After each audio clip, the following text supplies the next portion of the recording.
Bridge rectifier থেকে শুরু করছি।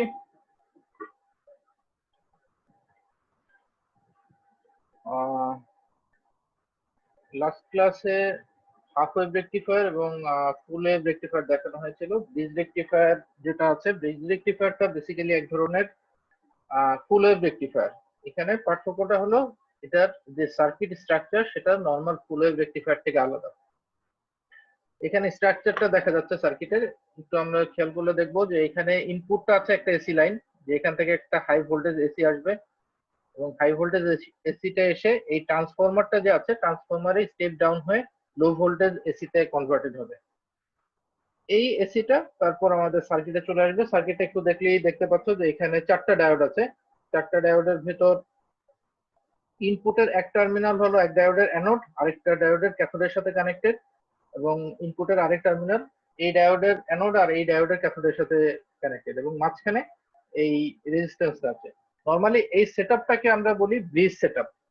তোমাদের হয়তো ফিজিক্স বা এইসব কোর্সেও দেখেছো আগে যে গ্যালভানোমিটার দিয়ে আমরা হুইস্টন ব্রিজের এক্সপেরিমেন্ট করি। বেসিক্যালি এই সেটআপটাকেই বলা হয় ব্রিজ। এবং ওই দেখবা যে হুইস্টন ব্রিজেও কিন্তু এরকম একটা সেটআপ আছে যে চারপাশে চারটা এলিমেন্ট থাকে বা চারটা সার্কিট কম্পোনেন্ট থাকে, সেগুলোর মাঝখানে আমরা গ্যালভানোমিটারটা দিয়ে টেস্ট করি। এখানে যেটা হয় আমি যদি বলি যে এই ডান দিকে ওয়েভ শেপটা দেখানো আছে, ওয়েভ শেপের এই ব্ল্যাক যে সাইন ওয়েভটা সেটা হলো ইনপুটের সাইন ইনপুট, মানে এই ইনপুটের এই জায়গার ইনপুটটা দেখানো হয়েছে এই ব্ল্যাক লাইনটা দিয়ে, আর ব্লু লাইনটা হলো আউটপুট। আমরা যদি একটু অপারেশনটা খেয়াল করি তাহলে দেখবো যে যখন পজিটিভ হাফ সাইকেল আছে, এই পজিটিভ হাফ সাইকেলটা যখন আসে ইনপুটের, তখন কি উপরের এই টার্মিনালে পজিটিভ এবং নিচের এই টার্মিনালটা থাকে কম ভোল্টেজ, নেগেটিভ ভোল্টেজ থাকে, মানে এটা বেশি ভোল্টেজ এটা কম ভোল্টেজ। তখন যদি আমরা খেয়াল করি তার মানে কি সেম জিনিস, এখানে বেশি ভোল্টেজ আছে, নিচের এই দিকে কম ভোল্টেজ আছে। তো এখানে যদি বেশি ভোল্টেজ থাকে তাহলে বোঝাই যাচ্ছে এই ডায়োডটা তখন চলে যাবে রিভার্স বায়াসে, তার মানে ওপেন সার্কিট। এটা থাকবে ফরওয়ার্ড বায়াসে, শর্ট সার্কিট। আবার এখানে আসলে এই দিকে যেহেতু কম ভোল্টেজ, তার মানে এটা থাকবে ওপেন সার্কিট বা রিভার্স বায়াস, আর এটা থাকবে শর্ট সার্কিট বা ফরওয়ার্ড বায়াস।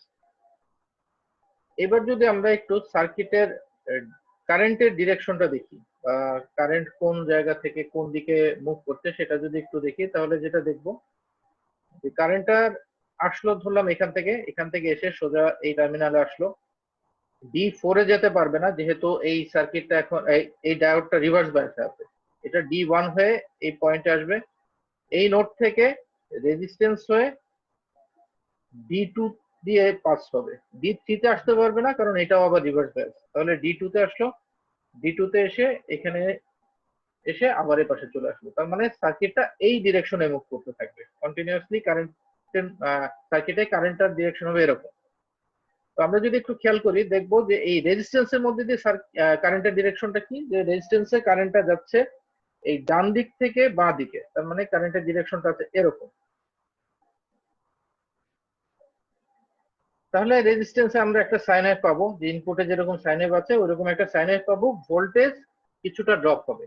হাফ ওয়েভ ফুল ওয়েভ রেকটিফায়ারে আমরা দেখেছিলাম ভিডি পরিমাণ ড্রপ হয়, এখানে দেখতে পাচ্ছি 2 ভিডি পরিমাণ ড্রপ হচ্ছে। কারণ কি এখানে দুইটা ডায়োড আছে, ওইখানে একটা ডায়োডে ভোল্টেজ ড্রপ হতো, এখানে দুইটা ডায়োডে ভোল্টেজ ড্রপ হচ্ছে, সো ভোল্টেজ ড্রপের পরিমাণটা ডবল হয়ে যাচ্ছে। আগে ছিল শুধু ভিডি, এখন হয়ে যাচ্ছে 2 ভিডি, ডবল ভোল্টেজ ড্রপ হচ্ছে এখানে। এটা গেল পজিটিভ হাফ সাইকেলের কথা। এবার একটু নেগেটিভ হাফ সাইকেলের কথা চিন্তা করে দেখি। নেগেটিভ হাফ সাইকেলে যেটা হবে, উপরে ভোল্টেজটা থাকবে কম, নিচের এখানে ভোল্টেজ থাকবে বেশি। তাহলে বোঝাই যাচ্ছে যে এইদিকে বেশি ভোল্টেজ, এখানে উপরে কম ভোল্টেজ। তো এই ডায়োডটা থাকবে এখন ফরওয়ার্ড বায়াস, এটা থাকবে রিভার্স বায়াস। আবার এটা থাকবে ফরওয়ার্ড বায়াস, এটা থাকবে রিভার্স বায়াস। এখন যদি কারেন্টের ডিরেকশন আগের মতোই চিন্তা করি, কি হবে, যে কারেন্টটা এখান থেকে জেনারেট হয়ে এই পর্যন্ত আসলো, এখানে কারেন্ট এই পর্যন্ত এসে, সরি কারেন্টটা এদিকে আসলো, এসে রেজিস্ট্যান্স হয়ে এদিকে গিয়ে এই পাশে চলে আসলো। তার মানে কি কারেন্টটা এই ডিরেকশনে বারবার মুভ ফ্লো করতে থাকবে। এই পাশে কারেন্ট আসছে না, কারণ এটা রিভার্স বায়াসে আছে ওপেন সার্কিট, আবার এটাও রিভার্স বায়াসে আছে ওপেন সার্কিট, তো এখানেও এই D1 দিয়ে কোনো কারেন্ট যাবে না। এখন যদি আমরা চিন্তা করি রেজিস্ট্যান্সের মধ্যে দিয়ে কারেন্টের ডিরেকশনটা কি আছে, আগের মতোই কিন্তু আছে, যে এই পাশে যেহেতু বেশি ভোল্টেজ, সো কারেন্টটা ডান দিক থেকে বাঁ দিকেই যাচ্ছে আগের মতো, তার মানে কারেন্টের ডিরেকশনটা হবে এই ডিরেকশনে। সো যেটা হচ্ছে যে দুই ক্ষেত্রে যেহেতু কারেন্টের ডিরেকশন সেম, আমরা যদি এই পাশে আউটপুট ভোল্টেজটা মেজার করি অসিলোস্কোপ বা কোনো অন্য কোনো কিছু দিয়ে, তাহলে সবসময় দেখবো যে আগেরটা যেই পোলারিটিতে ছিল, তার মানে এই পজিটিভ দিকে ছিল, এখনটাও সেম পোলারিটিতে থাকবে। এখন যেই ওয়েভ শেপটা আমরা পাবো, যদিও ইনপুটটা যাচ্ছে নিচের দিকে, আমরা আউটপুটটা উপরের দিকেই পাচ্ছি, একই দিকে পজিটিভ দিকে, তার মানে একই জিনিস এখানে ঘটতে থাকবে, একই বারবার একই চেঞ্জ হতে থাকবে। তো আগের মতোই এখানেও 2 VD পরিমাণ ভোল্টেজ ড্রপ হবে, কারণ এই যে এই D3 আর D4 দুইটা ডায়োডের মধ্যে দিয়ে কারেন্ট ফ্লো হচ্ছে, দুই ডায়োডের মধ্যে দিয়ে দুইবার ফ্লো করবে কারেন্ট, দুইবার ড্রপ হবে ভোল্টেজ, তো এই পরিমাণ ড্রপ হতে থাকবে। তো আলটিমেটলি এটাই হলো আমাদের ব্রিজ রেকটিফায়ারের সার্কিট এবং ইনপুট আউটপুটের ওয়েভ শেপ। এটার পরে যেটা হবে, আমরা গত ক্লাসে দেখেছিলাম, আমরা যদি একটু দেখি, এই যে ডিসি পাওয়ার সাপ্লাই যেটা ছিল, ডিসি পাওয়ার সাপ্লাই ক্ষেত্রে একটা জিনিস একটু খেয়াল করলেই দেখবা যে এখানে ডায়োড রেকটিফায়ার যে জিনিসটা ছিল সেটা নিয়ে আমরা আলোচনা করলাম, সেটা হাফ ওয়েভ রেকটিফায়ার বা ফুল ওয়েভ রেকটিফায়ার যেটাই হোক, সেটা নিয়ে আলোচনা হলো।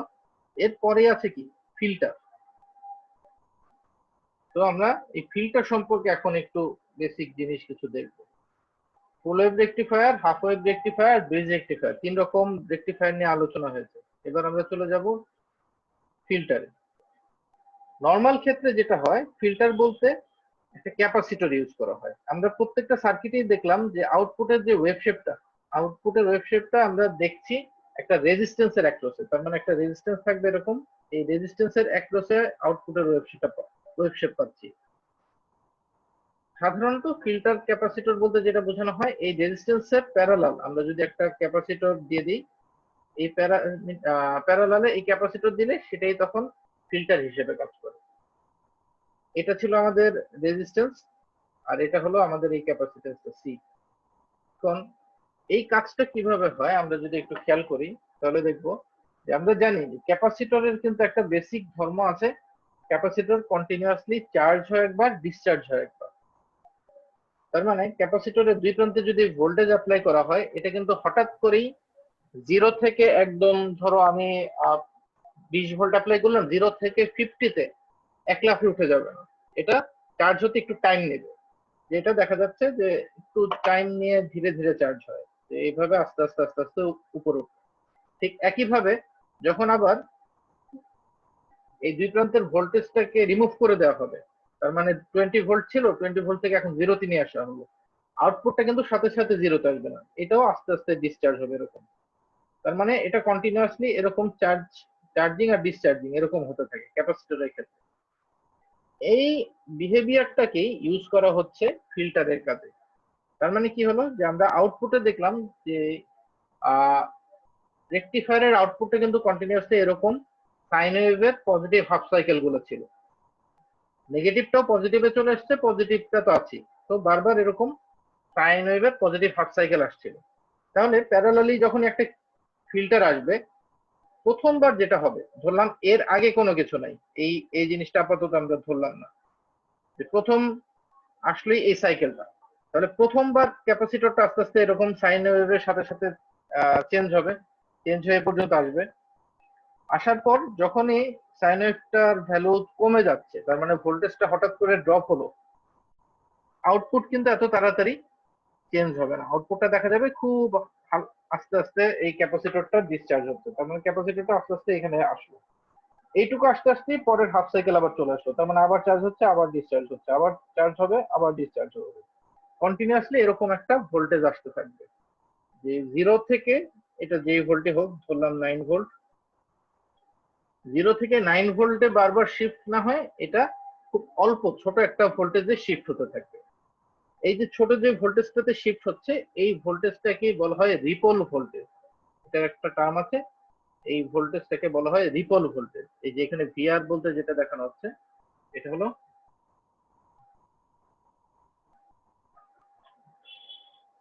Ripple voltage.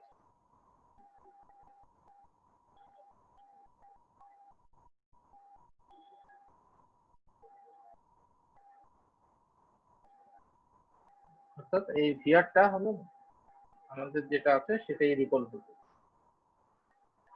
দেখো এই রিপল ভোল্টেজ বের করার একটা ইকুয়েশন আছে, VR equal to VP divided by twice F RC.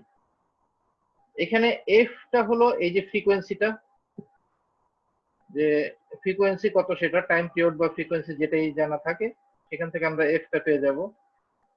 আর বলতে এই যে রেজিস্ট্যান্স, এই রেজিস্ট্যান্সটার ভ্যালু হলো এই আর, আর ক্যাপাসিটর বলতে সি বলতে বোঝানো হচ্ছে এই ক্যাপাসিটরটাকে। তাহলে এটাই হলো আমাদের রিপল ভোল্টেজ বের করার ইকুয়েশন। এখানে একটা জিনিস বোঝা যাচ্ছে যে রিপল ভোল্টেজে আমরা ক্যাপাসিটরের ভ্যালুটা যত বড় রাখবো, ক্যাপাসিটর যেহেতু ইকুয়েশনের ডান দিকে আছে তাহলে কি হবে, মানে ডান দিকে নিচে আছে, তাহলে কি ক্যাপাসিটরের ভ্যালু বড় হওয়া মানে রিপল ভোল্টেজের ভ্যালু কমে যাওয়া। রিপল ভোল্টেজ কমে যাওয়া মানে কি, এই যে রিপলটা যে হচ্ছে, এই চেঞ্জটা, এই যে রিপলটা যে হচ্ছে এই ভোল্টেজটা খুব কমে যাবে, তার মানে এটা তত ডিসির কাছাকাছি যাবে, ফিল্টারটা তত ভালো হবে, তত ভালো একটা ফিল্টারিং আমরা পাবো আউটপুটে। এই জিনিসের উপর বেস করে আসলে যেটা করা হয় আমাদের যে কোনো সার্কিটের রিপল ভোল্টেজ বা আমরা যে ডিসি করি এটা বের করা হয়। তোমাদের এটা নিয়ে একটা অ্যাসাইনমেন্ট থাকবে, আমি একটু কোয়েশ্চেনটা বলি, তোমরা সবাই নোট করে রাখো। একটা অ্যাসাইনমেন্ট দিয়ে দিচ্ছি, এটা তোমরা নেক্সট ক্লাসের আগে যে কোনো সময় সাবমিট করবা। আমি কোয়েশ্চেনটা বলে দিচ্ছি।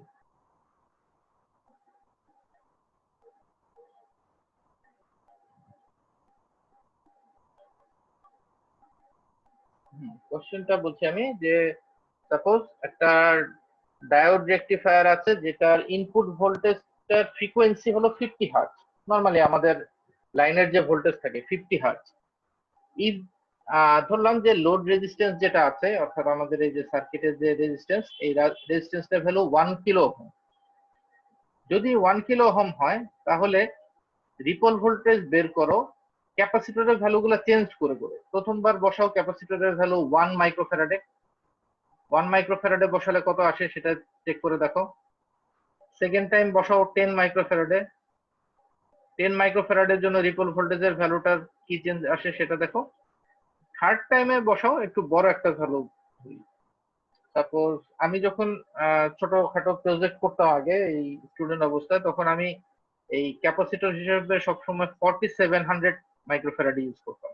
এটাতে রিপল ভোল্টেজের ভ্যালু খুব কম আসে এবং এটা ইউজ করলে দেখা যায় আমাদের আর আলাদাভাবে ভোল্টেজ রেগুলেটর ইউজ না করলেও চলবে। 4700 বুঝে যাচ্ছে বেশ বড় একটা ক্যাপাসিটরের ভ্যালু, তো এখানে রিপল ভোল্টেজটা খুব একদম নেগলিজিবল হয়ে যায়।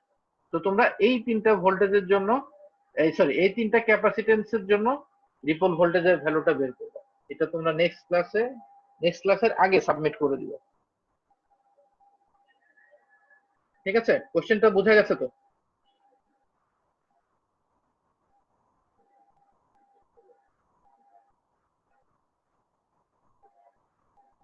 জি স্যার, বোঝা গেছে স্যার।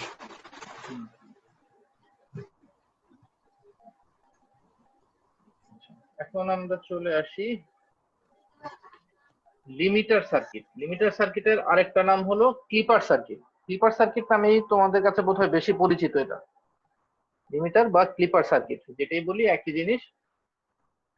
লিমিটার সার্কিট বা ক্লিপার সার্কিটের কাজটা হলো যে কোনো একটা ভোল্টেজ, ইনপুটে যত ভোল্টই থাক আউটপুটের ভোল্টেজটা সবসময় একটা নির্দিষ্ট রেঞ্জের ভিতর রাখা।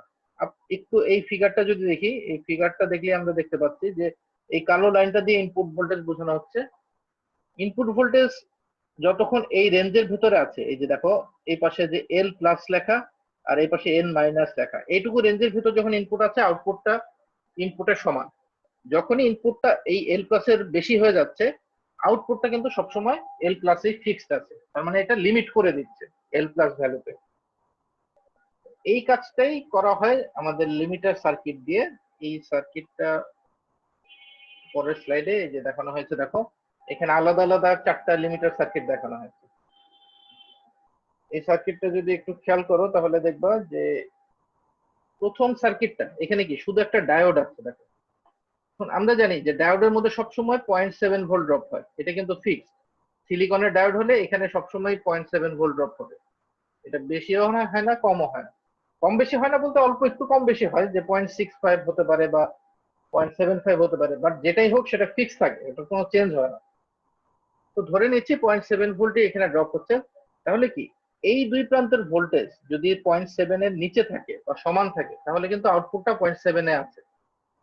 যখনই এই দুই প্রান্তের ভোল্টেজ 0.7 কে ক্রস করে যাবে, ধরো 1 ভোল্ট 2 ভোল্ট 3 ভোল্ট, তখন কি এই জায়গার ড্রপটা কিন্তু 0.7ই থাকবে, এর চেয়ে বেশি আর হবে না। এই যে দেখো 0.7 কে এটা লিমিট হয়ে যাবে, তো এটাকে বলা হয় পজিটিভ লিমিটার। সেম কাজটা করা হচ্ছে এখানে, উল্টা দিকে দেওয়া আছে, মানে কি এখানে লিমিট হচ্ছে -0.7 ভোল্টে। আবার এখানে যেটা করা হচ্ছে এটাকে বলা হয়, সেকেন্ড ফিগারে যেটা দেখলা এটা হলো নেগেটিভ লিমিটার। থার্ড ফিগারে যেটা আছে সেটা হলো ডবল লিমিটার, তার মানে এটা 0.7 এও লিমিট করে দিচ্ছে, -0.7 এও লিমিট করে দিচ্ছে। তার মানে আউটপুটটা 0.7 -0.7 থেকে +0.7 এই রেঞ্জের ভিতর থাকতে পারবে, এর বেশি যাই আসুক এটাতে লিমিট করে দিবে। এখন একটা জিনিস যে সাধারণত 0.7 ভোল্ট আমাদের খুব কমই দরকার হয়, আমাদের লিমিটার সার্কিটের জন্য একটা বড় মানে ভোল্টেজই দরকার হয়। বড় বলতে 0.7 এর চেয়ে বড়, 5 ভোল্ট হতে পারে, 7 ভোল্ট হতে পারে। তো এটার যদি দরকার হয় তাহলে কি করতে হবে, যে এই যে আমাদের ডায়োডটা ছিল, এই ডায়োডের সাথে সিরিজে এখন আমরা একটা ভোল্টেজ সোর্স অ্যাড করে দিলাম। তাহলে এই সার্কিটে কি হবে,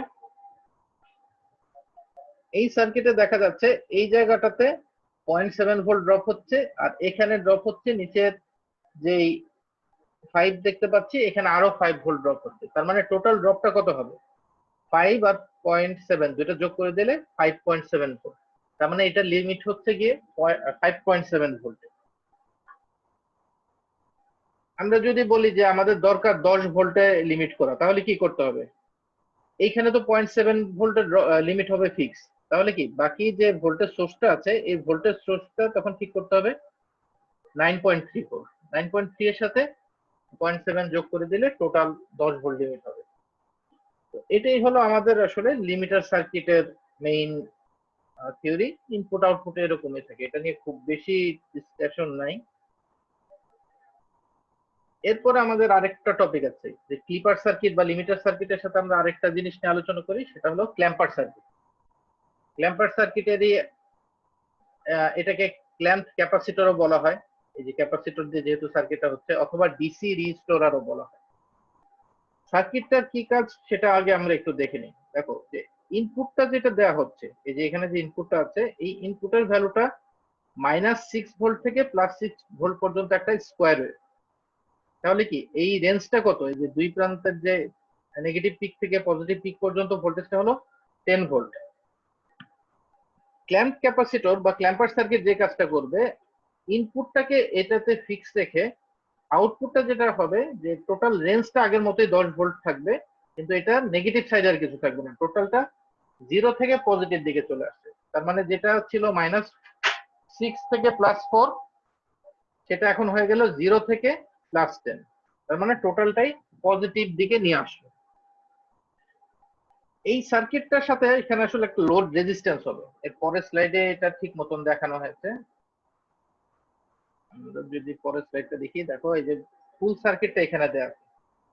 এখানে যেটা হচ্ছে দেখো যে এখানে ইনপুট স্কোয়ার ওয়েভ আছে, আগের স্লাইডে যে ইনপুটটা দেখলে সেই স্কোয়ার ওয়েভটা হলো ইনপুট আসছে। ক্যাপাসিটরের কারণে যেটা হচ্ছে এটা চার্জ হবে কিন্তু ডিসচার্জ হতে একটু টাইম নেবে, এই কারণেই কিন্তু এটা ক্ল্যাম্পারের কাজ করছে। তার মানে কি এটা চার্জ হবে, চার্জটা ধরে রাখবে, এই ডিসচার্জটা আস্তে আস্তে হবে, দেখি ক্ল্যাম্পারের কাজটা এখানে ঠিক মতন হচ্ছে।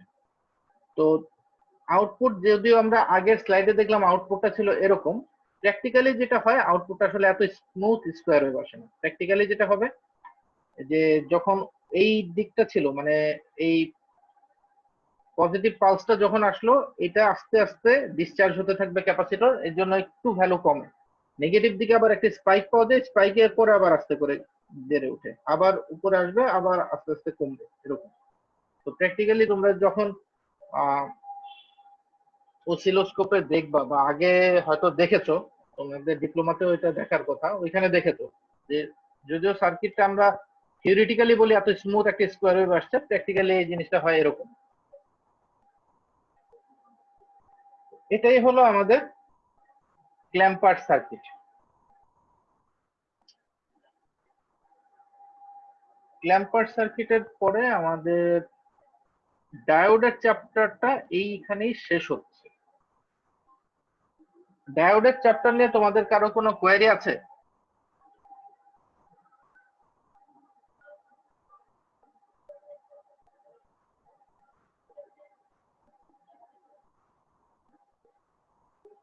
কোনো কোয়েশ্চেন থাকলে জিজ্ঞেস করতে পারো। যদি কোয়েশ্চেন না থাকে তাহলে এই মিটিংটা আপাতত আমি ক্লোজ করে দিয়ে আমরা মসফেটের চ্যাপ্টারে ঢুকবো, নতুন একটা মিটিং ওপেন করে ঢুকবো।